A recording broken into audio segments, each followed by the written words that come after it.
Bem, para a gente dar continuidade, lá no capítulo 13 de 1 Coríntios, fala sobre o amor como dom por excelência. Diz assim: o amor é paciente, é benigno, o amor não arde em ciúmes, não se corrompe, não se ensoberbece, não se conduz inconfidentemente, não procura os seus próprios interesses, não se irrita e não suspeita mal, não se alegra com a injustiça, mas alegra-se com a verdade. Tudo sofre, tudo crê, tudo espera e tudo suporta. Então essa passagem ela foi escrita contra os partidários da igreja de Corinto. Ela é uma explanação mais detalhada sobre o maior mandamento: amor ao próximo como a si mesmo. Amém? Aqui é algo bem interessante que eu concordo plenamente, que fala assim, para o teólogo Augusto Nicodemos, o partido mais prejudicial na igreja de Corinto, e eu coloco na igreja atual, era o de Cristo. 1 Coríntios 1,12, eu sou de Paulo, eu sou de Apolo, eu sou de Cefas, eu sou de Cristo. Segundo o teólogo, esse partido era composto por aqueles crentes que se achavam ou se acham super espirituais. Nesse sentido, eles não ouviam mais a nenhuma autoridade humana, somente se submetiam a Deus. Aí está um perigo. A pessoa chegar num ponto que ela não ouve mais o seu pastor, não ouve mais os seus líderes, e querer ouvir somente a Deus, tá? A pessoa está a um passo da queda. A pessoa que pensa assim, a pessoa que age assim. Já no capítulo 14, fala sobre o uso de dons, dom de língua. Aqui diz assim, Paulo defende que o uso de dom de língua deve ser usado abertamente, apenas quando servir para a edificação da igreja como um todo. Caso contrário, ele deveria ser usado apenas individualmente.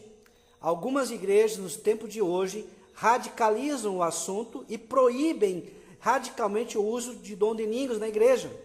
Outras igrejas o exploram sem nenhuma organização ou propósito. Paulo nos deixa uma instrução simples: os dons servem para a edificação da igreja.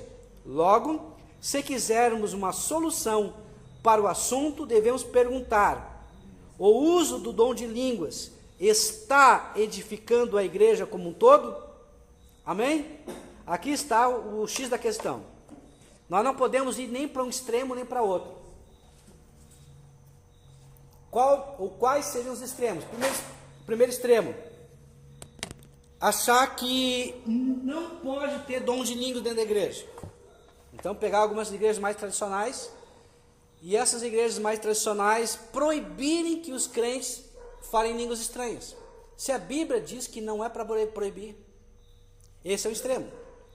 Agora, outras igrejas que pegam e permitem o uso indiscriminado das línguas.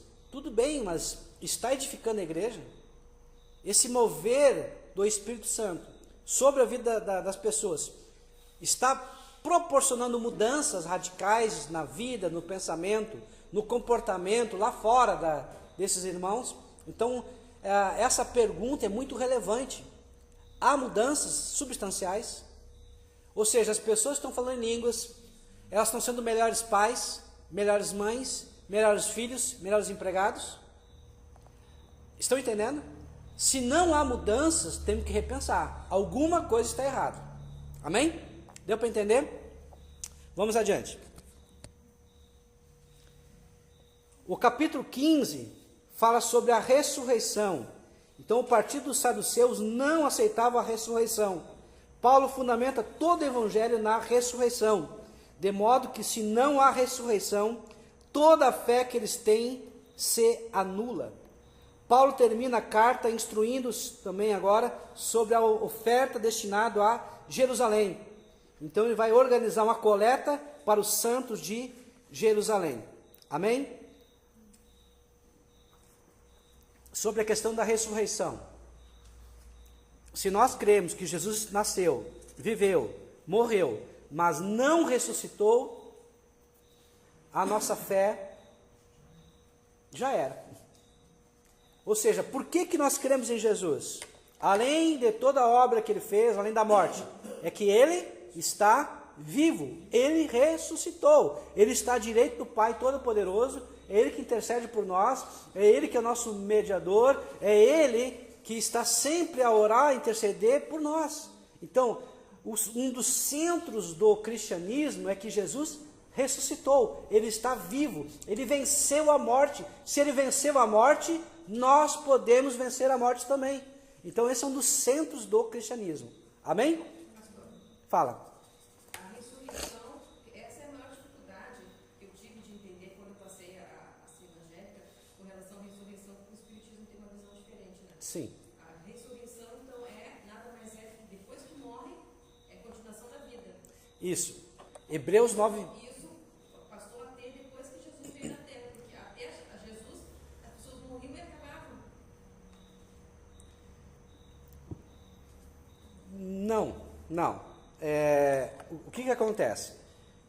Vamos diferenciar dois conceitos, ressurreição e reencarnação, para poder entender. Segundo Hebreus 9:27 diz, ao homem foi dado morrer uma vez só e depois disso o juízo. Esse é o ponto central e o principal, tem outros, mas esse é o ponto central da ressurreição. Ou seja, o que é ressurreição, o que é reencarnação?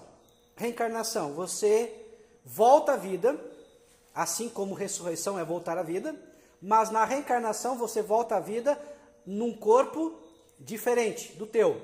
Tu pode voltar num corpo humano ou até um corpo de outro animal. Tem sucessivas reencarnações, sucessivas voltas à vida em outros corpos. Ressurreição, você volta à vida, mas num corpo só, no mesmo corpo que você morreu. Essa é a diferença.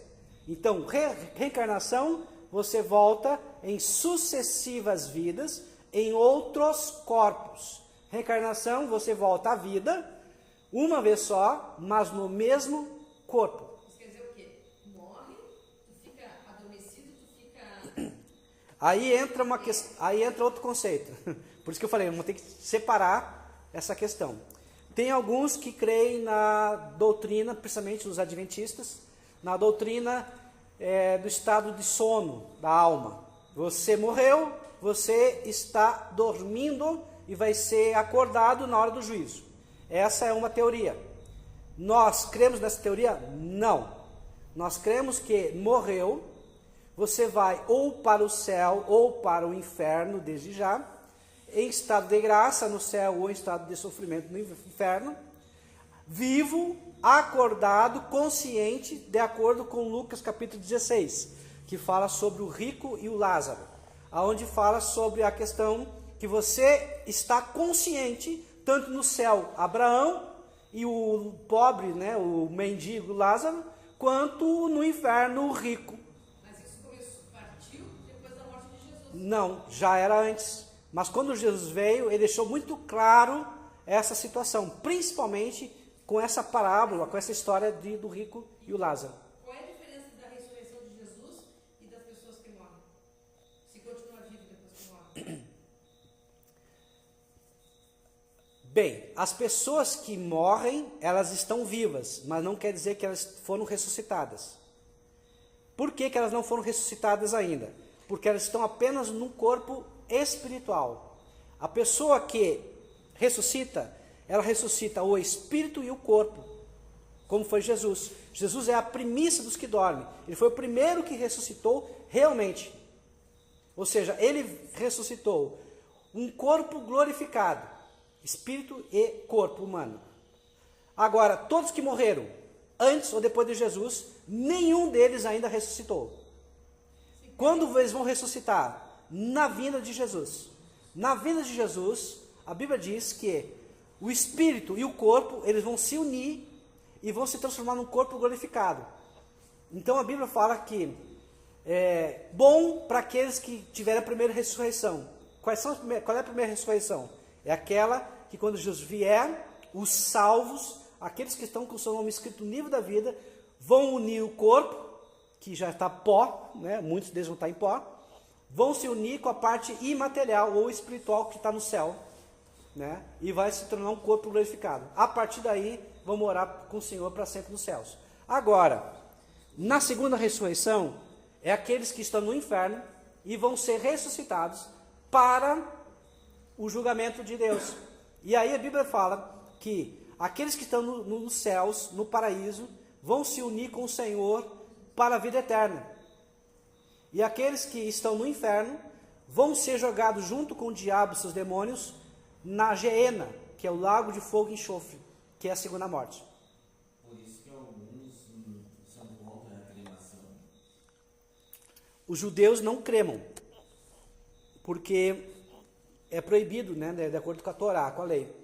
Agora, vamos analisar bem friamente. Quando a pessoa morre, ela não volta ao pó? Ou seja, a cremação não é, na verdade, um processo, me fugiu a palavra, aceleração de virar o pó. Então, na verdade, vai dar a mesma coisa. Então, eu não sou totalmente contra a cremação. Não sou. Né? Tem seus aspectos até? Tem. Teria que se estudar um pouco mais. Tá? Mas imagina a pessoa, por exemplo, que ela foi esquartejada. Um pedaço para cada lado. Deus não é suficientemente poderoso para pegar todas as suas moléculas e juntar? Claro que Deus é. Então, independentemente da onde vão estar as moléculas, mas elas vão se unir um dia pelo poder de Deus e se juntar com a parte imaterial, que é o Espírito. Isso tudo conclui que onde Deus está pode ser material, porque vai em corpo.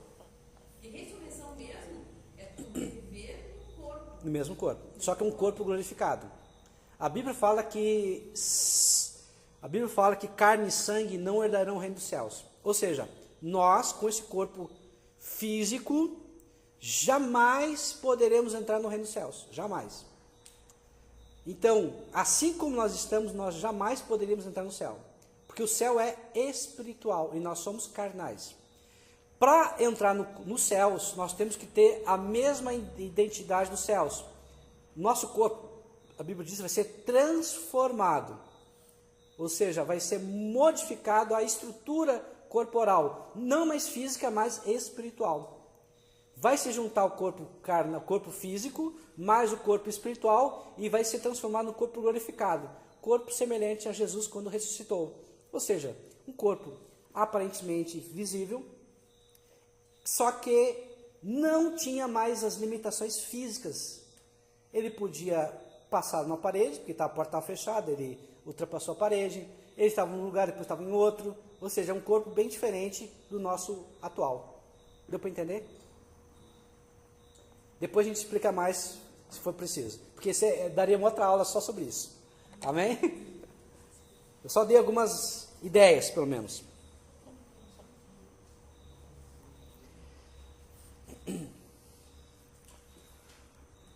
Muito bem.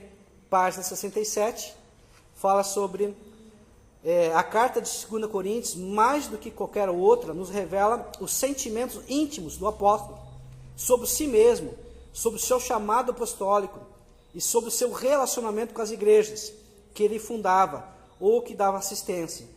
Então, na verdade, essa carta, segundo Coríntios, era uma carta muito autobiográfica, onde ele colocou a sua vida, os seus pensamentos. Paulo provavelmente fez uma visita na cidade de Corinto, depois de escrever a 1 Coríntios. Essa visita não teria sido tão feliz, mas dolorosa por causa das relações tensas entre Paulo e os crentes dali.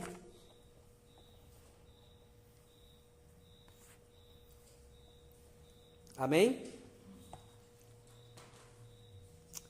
Página 69.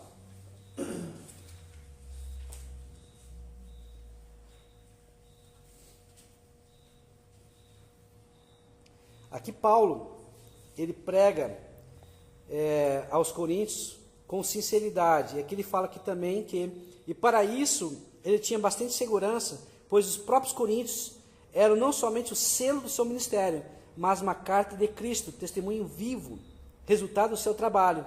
Nesse trecho, ele faz uma justa posição da antiga e da nova aliança. A primeira, afirmada nas leis, ou na lei, tábuas de pedra, letra, ministério da morte, ministério da condenação, Moisés. A segunda, firmada na graça, tábuas de carne, corações, espírito, ministério do espírito, ministério da justiça, Cristo. Paulo ousadamente afirma que a nova aliança é superior à primeira, visto que ela permanece e a primeira desvanece. Ele explica que a primeira foi revestida de glória, porém a segunda de sobreexcelente glória. Então aqui Paulo está fazendo uma comparação do antigo e do novo.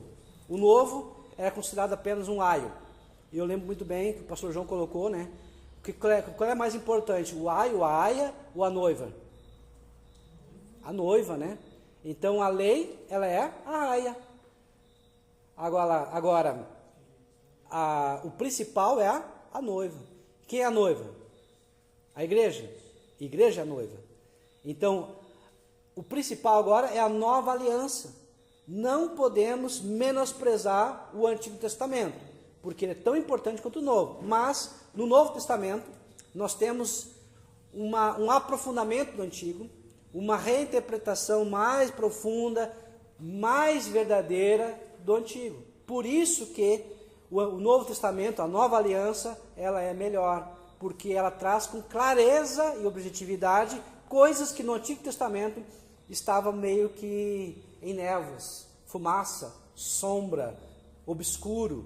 Muitas coisas do Antigo Testamento, o Senhor trouxe à luz no Novo Testamento. Amém? Deu para entender?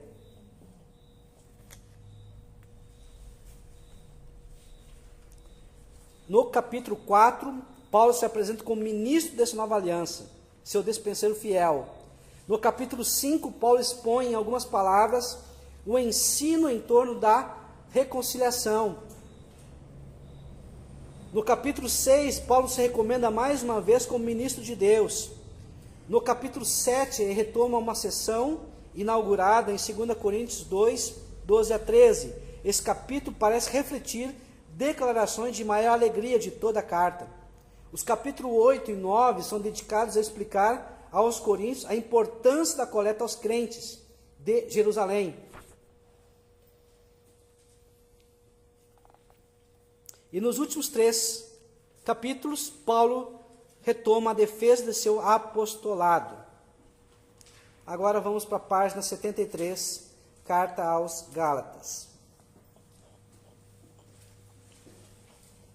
A Galácia era o nome antigo dado ao território da zona setentrional do centro da Ásia Menor, onde os invasores gauleses se tinham estabelecido no 3º século a.C. Foi conquistada pelos romanos em 180 a.C.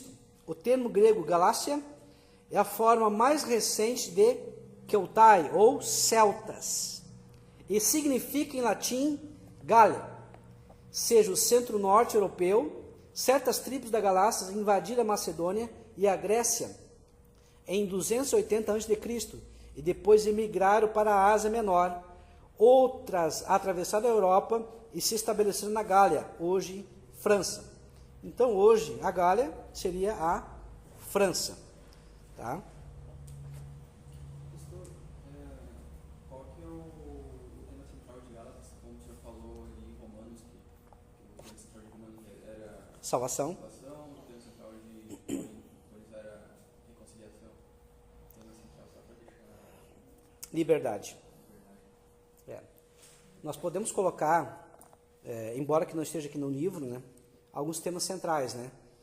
O tema central de Romanos era salvação. O tema central de Coríntios era unidade.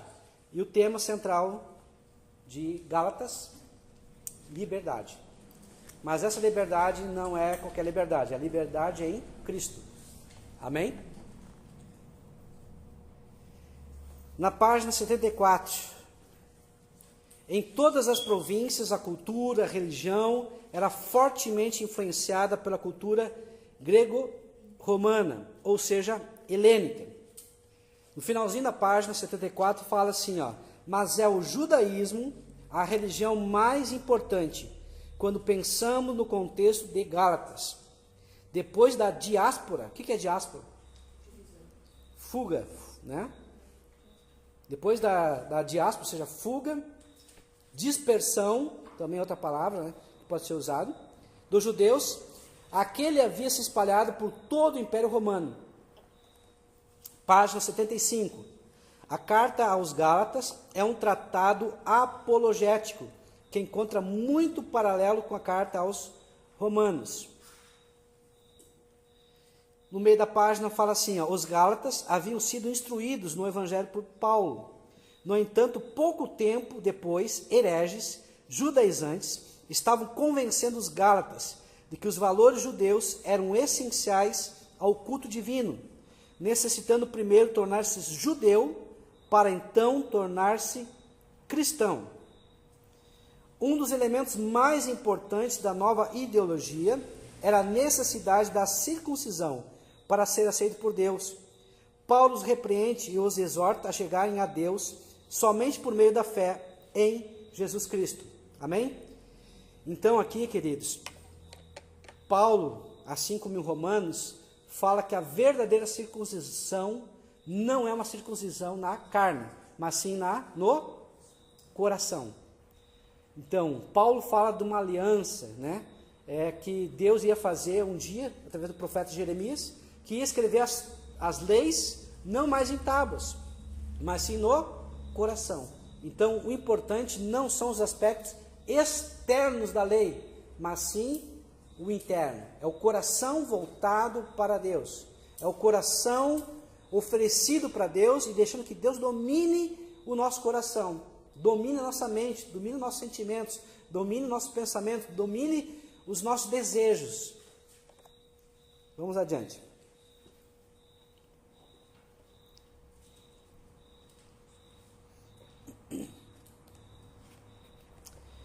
Termina fazendo aplicações dos princípios expostos à vida cristã, colocando em relevo a contraposição entre escravidão à lei, advogado pelos judaizantes, e a liberdade cristã para a vida, apoiada na obra redentiva de Cristo. Então aqui está, queridos, o cerne, o principal, o ponto central, a palavra-chave de Gálatas.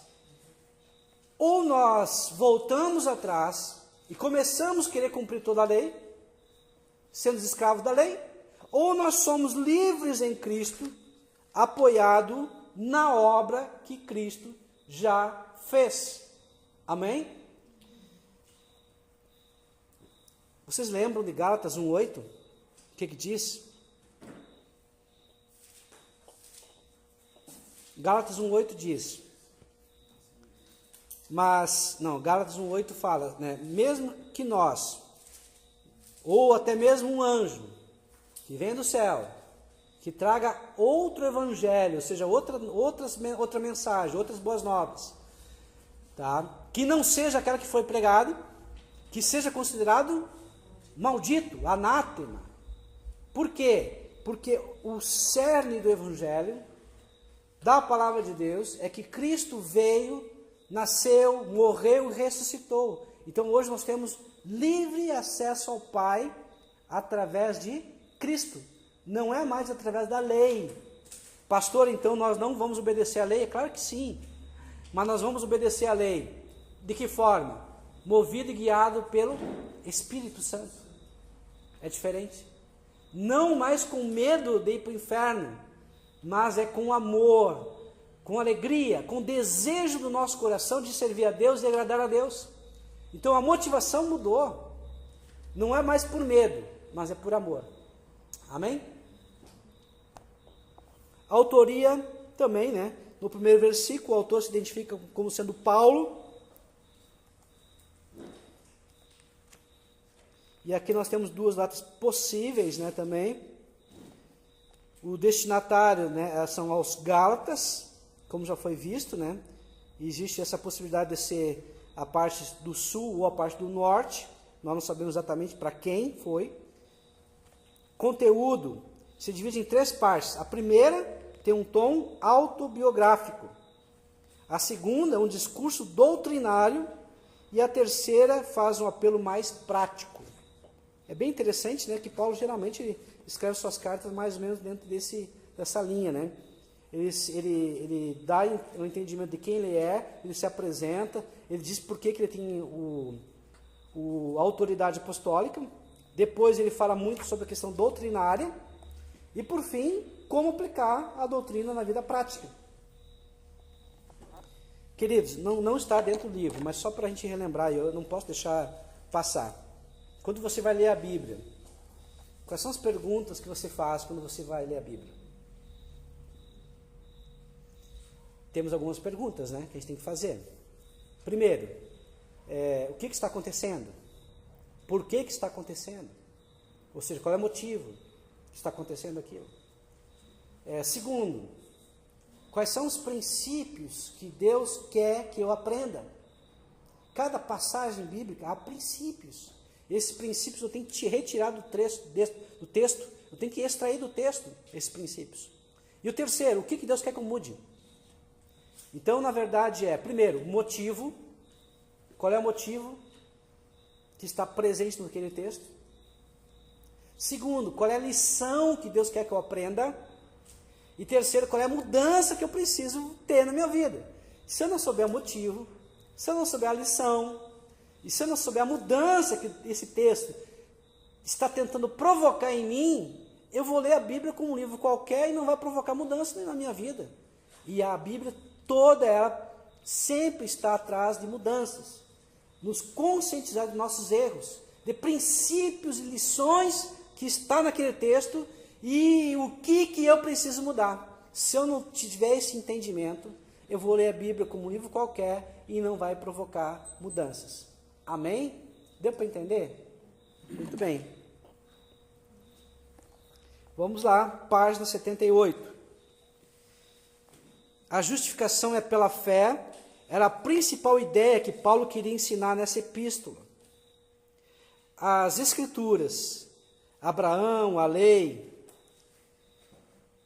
Para Paulo, o Antigo Testamento era um alicerce fundamental, a sua nova teologia.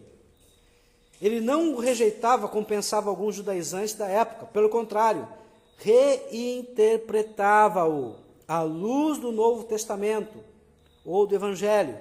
Cristo é o cerne da sua mensagem e pensamento. Então, qual era o problema que os judeus tinham em relação ao cristianismo? Que era uma seita, era uma divisão, que aquilo era algo horrível, porque estava totalmente fora da interpretação tradicional. Mas por que estava fora dentro da interpretação tradicional? Porque eles erravam na interpretação. Eles criam no Messias que viria como um Messias político, que seria rei, que iria dominar o mundo, libertar eles do domínio romano. Só que Cristo veio não como um libertador político, mas um libertador da alma do povo, para libertar o povo dos seus pecados. Ou seja, o maior opressor não era César, o maior opressor e dominador era o diabo. A maior escravidão não era pagar impostos, a maior escravidão era o pecado, que prendia a mente e o coração daquele povo. Eles não entendiam tudo isso. Por isso, então, que Paulo, assim como outros escritores do Novo Testamento, começou a trazer uma nova interpretação para o Antigo Testamento. Uma interpretação à luz do Messias, à luz de Cristo. Amém? Deu para entender? Vamos lá.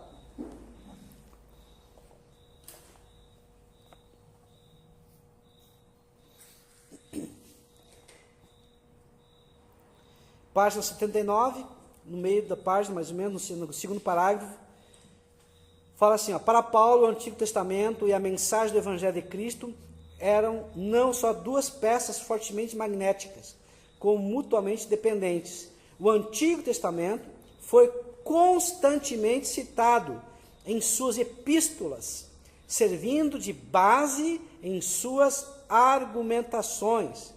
Olha só Gálatas 3,6. Considerem o exemplo de Abraão.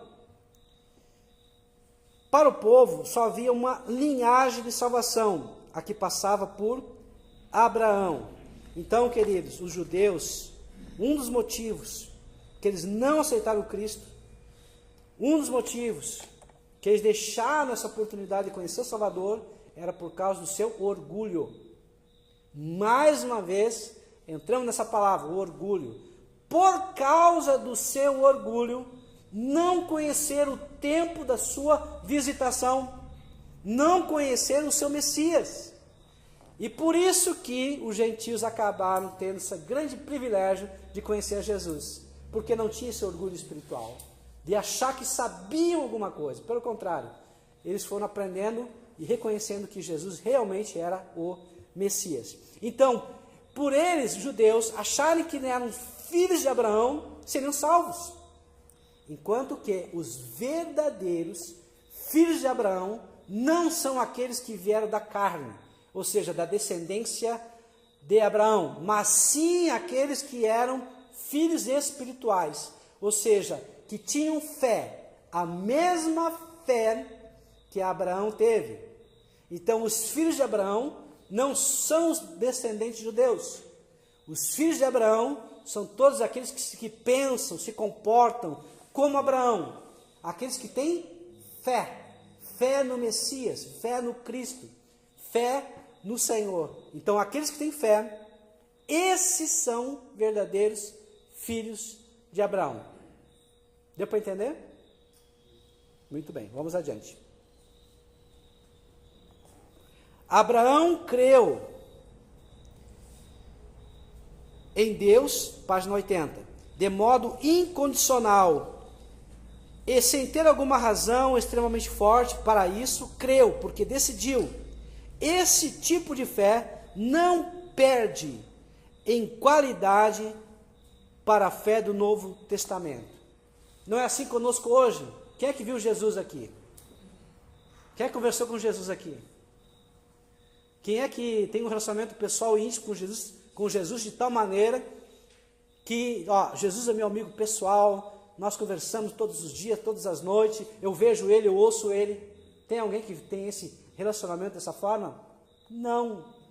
Agora, por que nós cremos em Jesus? Pela fé. O que é fé? Hebreus 11:1. É a firme convicção dos fatos que não se veem. Ou seja, eu não vejo, mas eu creio. Por quê? Hebreus 11:6. Sem fé é impossível agradar a Deus. Porque todos aqueles que se aproximam de Deus têm que crer que Ele é galardoador daqueles que se aproximam. Ou seja, nós não vemos a Jesus, mas sabemos que Ele existe e cremos nele. E essa fé de ver, de crer sem ver, é isso que nos imputa como filhos de Abraão. É isso que nos liga como filhos de Abraão.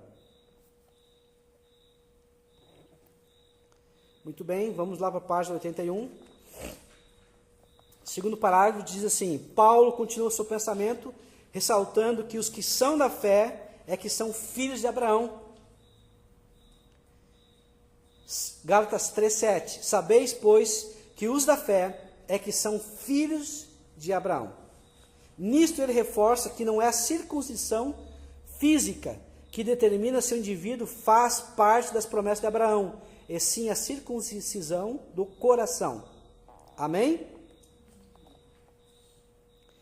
Finalzinho lá da página 81 diz: Paulo carregava consigo a difícil tarefa de colocar judeus e gentios no mesmo plano de Deus, diante de Cristo. Nessa igualdade, todos gentios e judeus faziam parte de um só grupo. Ou seja, qual grupo? A espécie humana. E aqui ele fala assim, sabendo que, contudo, que o homem não é justificado por obras da lei, e sim somente a fé em Cristo Jesus.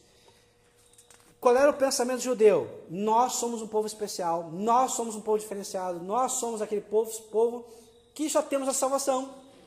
E quando Jesus também disse que não, a salvação deveria vir através da fé em Cristo, através da fé no Messias.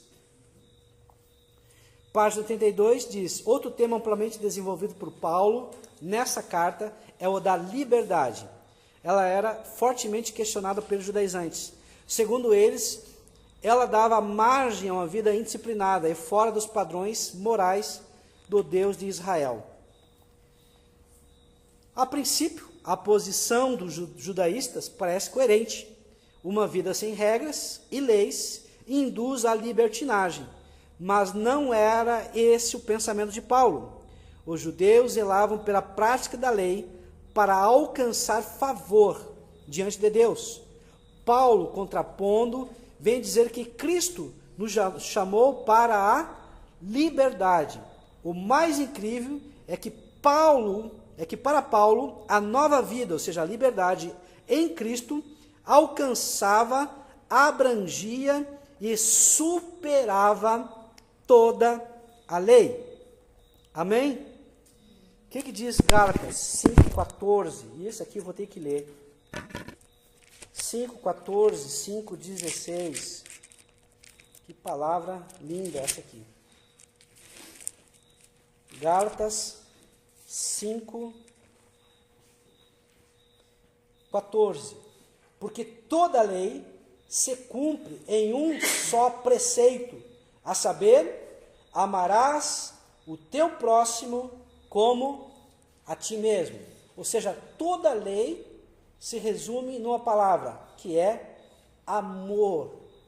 E entre o amor, a amar a Deus sobre todas as coisas, está também amar ao próximo como a si mesmo. Mas aí vem a pergunta, como é que eu posso amar verdadeiramente essas pessoas? O versículo 16 e o 18 nos auxiliam. Digo, porém, andai no Espírito. Esse Espírito é com E minúsculo ou maiúsculo? Maiúsculo, ou seja, andai no Espírito Santo. E jamais satisfareis os desejos da carne. Então, aqui, Paulo está dizendo, você tem que amar os outros. Amar como a si mesmo. Amar como Cristo nos amou. Amar como Deus nos ama. Mas como é que nós vamos amar essa pessoa? De que forma? Andando no Espírito. Olha só, 5,18. Mas, se sois guiados pelo Espírito, não estais sob a lei. Então, a única forma, queridos, que a gente tem realmente para amar as pessoas, amar o próximo como a nós mesmos, é andando no Espírito. E como é que nós andamos no Espírito? É alimentando o Espírito. É aquele exemplo que a gente sempre dá, né? Do cachorro branco e do cachorro preto. Qual é o cachorro que vence a luta? É aquele que está bem alimentado. Se eu alimentar a carne, o que eu vou andar? Na carne. E o que a carne me leva? Me leva para o pecado, para as paixões da carne, para a obra da carne. Se eu alimentar o Espírito, eu vou ter o fruto do Espírito. Ou seja, o Espírito Santo está me guiando, está me direcionando. E automaticamente eu vou estar na mesma consciência, na mesma linha de pensamento de Deus. Amém? Deu para entender?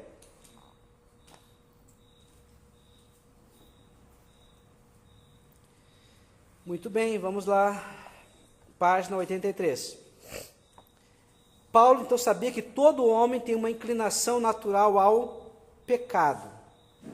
Todos nós, queridos, temos uma tendência ao pecado, à obra da carne. Todos nós temos uma tendência ao egoísmo, ao orgulho, a tentar satisfazer os nossos desejos. Quanto aos adversários de Paulo, parece-nos à primeira vista que ele não conhecia pessoalmente o grupo de acusações. Apesar de lhe dirigir duras críticas, Paulo não identifica claramente seus opositores. Dirige-se a eles como perversores, perturbadores, impedidores, obstáculos à corrida dos Gálatas, persuasivos, constrangedores e invasores.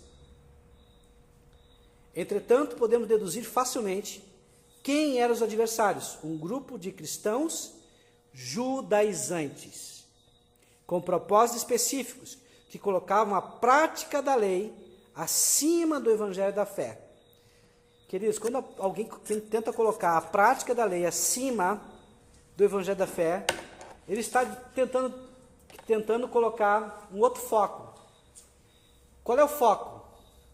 O foco do eu, o foco do homem, o foco que nós podemos conquistar favores de Deus, a graça de Deus, a salvação, através das nossas obras. Estão entendendo? Por isso que Paulo rechaça, porque a salvação ela não vem pelas obras. Ela vem de que forma? Pela graça mediante a fé. Efésios 2:8. Então, isso que é importante. Paulo está dizendo, olha, é claro que vocês têm que ter boas obras. Mas as boas obras, elas são o quê? Uma consequência natural da tua salvação. Não é a base da salvação. A base da salvação é a tua fé em Cristo Jesus. Amém? Vamos adiante.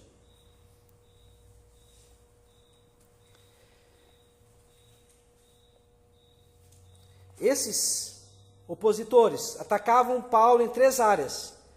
Qual área? O apostolado de Paulo, a liberdade frente à lei que o evangelho trazia e as deficiências morais que a ausência da lei estava trazendo. Então essas eram as áreas que aqueles que eram opositores a Paulo atacavam. Atacavam a autoridade de Paulo, né, no apostolado, a liberdade, dizendo que então que essa liberdade levava as pessoas a deficiências morais e a deficiências, as consequências dessas deficiências.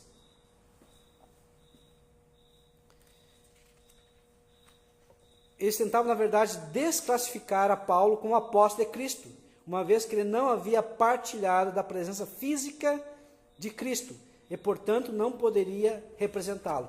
Por isso que Paulo muitas e muitas vezes disse, né, eu sou como se fosse um aborto, ou seja, eu sou como alguém, um filho que nasceu fora da época. Eu não via Cristo pessoalmente, mas ele se manifestou como para mim, quando eu estava a caminho de Damasco. Ou seja, a questão de não ter presenciado, ter vivido com Cristo, foi satisfeita no momento que Jesus se manifestou para Paulo no caminho de Damasco. E ele teve essa experiência com Cristo. Então, automaticamente, o apostolado, que uma das características era ter vivido com Cristo, presenciado, estado junto com Cristo, foi satisfeito no momento que Cristo se revelou para Paulo no caminho de Damasco. Amém? Por fim, página 84.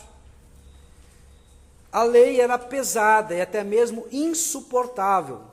Havia 613 mandamentos, 365 ordens e 248 proibições para serem cumpridas. Contudo, era nesse momento que os judaizantes atacavam, alegando a imoralidade que essa liberdade trazia. Queridos, hoje, para nós, o que na prática, como é que nós sabemos se uma coisa é certa ou errada? Como é que nós sabemos que um comportamento que a gente tem é adequado ou inadequado? De que forma? Algo bem prático. Como é que nós podemos pensar? Ai, pastor, vou andar sempre com a Bíblia. Que bom. Se a gente andar sempre com a Bíblia, a gente soubesse na Bíblia, sempre onde tivesse o argumento, a posição, para que eu não errasse. Mas isso não acontece, né? Nem sempre nós vamos estar com a Bíblia na mão. Mas então, de que forma eu posso não errar, ou errar menos possível? É só lembrar de uma situação. O que Jesus faria no meu lugar? O que ele pensaria? O que ele falaria? Como ele se comportaria? Amém? Estão entendendo? Dentro de cada um de nós, há um ser chamado consciência. E esse ser chamado consciência, que é um elemento da nossa natureza, ele automaticamente nos dá uma noção de certo e errado. Muitas das coisas nós não fizemos porque a nossa consciência acusa que está errado. Há uma certa moral, uma certa ética dentro de cada um de nós. Mas nós não podemos confiar demasiadamente na nossa consciência. Então nós podemos e devemos apelar para esse pensamento, para a racionalidade. Nós jamais podemos tomar decisões baseadas somente na consciência e somente no coração. Jeremias capítulo 17, versículo 9. O nosso coração ele é enganoso, corrupto, perverso e doente. Não podemos confiar nele. Então, de que forma nós podemos tomar decisões? Primeiro, eu vou pegar a minha consciência. Segundo, eu vou ver o meu coração. Terceiro, e o principal, eu vou usar da minha razão. E junto com a minha razão, eu vou pensar, eu vou perguntar: Senhor Jesus, se o Senhor estivesse no meu lugar, como é que o Senhor sairia desse problema? Porque geralmente quando nós temos que tomar decisões difíceis, nós temos que pensar muito. E não podemos se deixar levar pelo coração, pela emoção. Queridos, aqui vai uma técnica, tá? Não está na Bíblia, mas é algo da neurociência, que eu vou falar para vocês.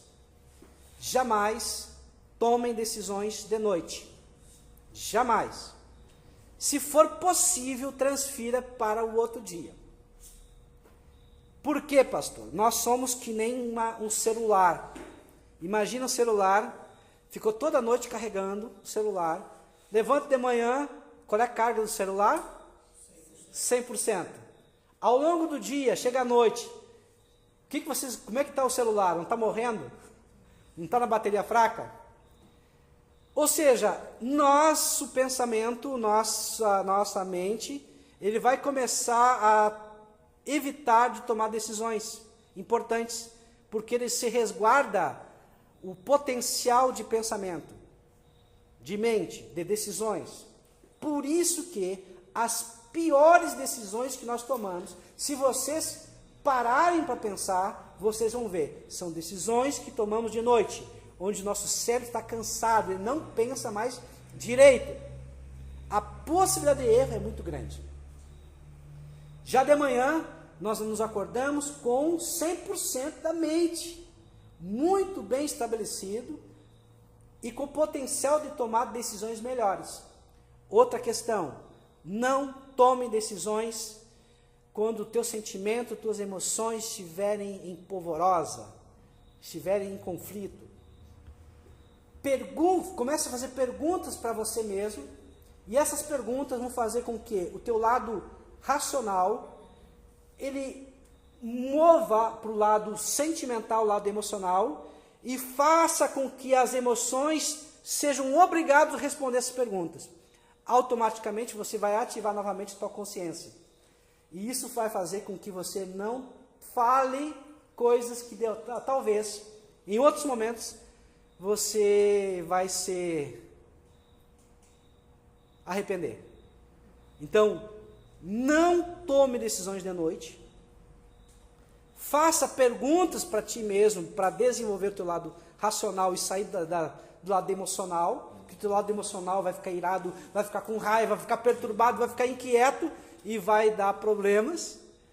Pergunte o que Jesus faria.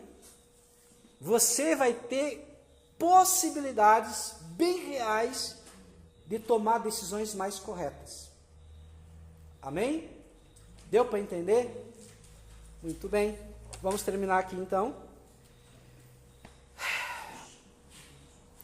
É isso que eu queria passar para vocês. Tá, queridos? E eu creio que isso vai ajudar muito, muito a vocês entenderem também a vida de vocês, através dessas cartas paulinas, e tomarem atitude e decisões mais corretas. Amém?